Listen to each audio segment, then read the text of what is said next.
Piali. Bichabel. Recientemente salió una noticia que México y Canadá firmaron un convenio de colaboración en favor de los pueblos indígenas. Si bien por el momento no explicaremos de qué trata este convenio, sí nos ayuda a resolver una duda muy importante. ¿Hay leyes internacionales para los pueblos indígenas? Así como en nuestro país existen diferentes leyes locales, federales y estatales que reconocen y protegen los derechos de los pueblos y comunidades indígenas, de la misma forma existen tratados internacionales que han sido firmados y ratificados por nuestro país, los cuales en conjunto forman la ley suprema de toda la Unión, así referidos en el artículo primero y 133 constitucional. Estos tratados internacionales emanan de organizaciones internacionales conformadas por la mayoría de los países, como la Organización de las Naciones Unidas, la ONU, o en su caso de continentes en específico, como es el caso de la Organización de los Estados Americanos, la OEA. ¿Y cuáles son estos tratados? El Convenio 169 sobre los pueblos indígenas y tribales en países independientes, la Declaración de las Naciones Unidas sobre los derechos de los pueblos indígenas y la Declaración Americana sobre los derechos de los pueblos indígenas, solo por mencionar algunos y de los más reconocidos. ¿Qué es el Convenio 169? Este tratado internacional fue adoptado el 27 de junio de 1989 por la OIT y con él se originó un gran cambio, ya que se le otorgó una especial importancia a la participación de los pueblos en la identificación de sus problemas y la búsqueda de soluciones. El tratado contiene 43 artículos en donde reconoce varios derechos de los pueblos indígenas y tribales, como el derecho a ser consultados cuando se prevean medidas legislativas o administrativas que posiblemente pudieran afectarles, el derecho a decidir sus propias prioridades de desarrollo económico, social y cultural, el derecho a conservar sus costumbres y sus instituciones, siempre y cuando éstas no afecten los derechos humanos de las demás personas. ¿Qué es la Declaración de las Naciones Unidas?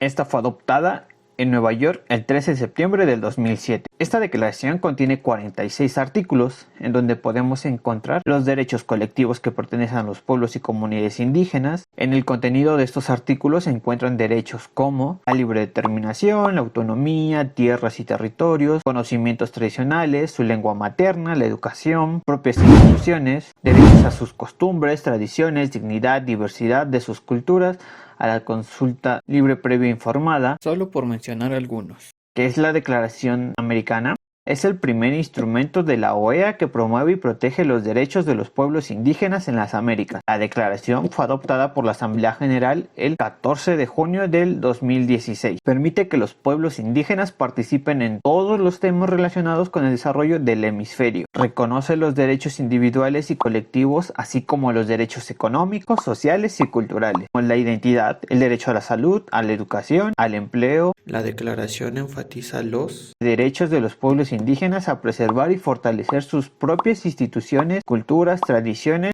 y de trabajar por su desarrollo de acuerdo a sus aspiraciones y necesidades. ¿Y de qué sirven estos acuerdos?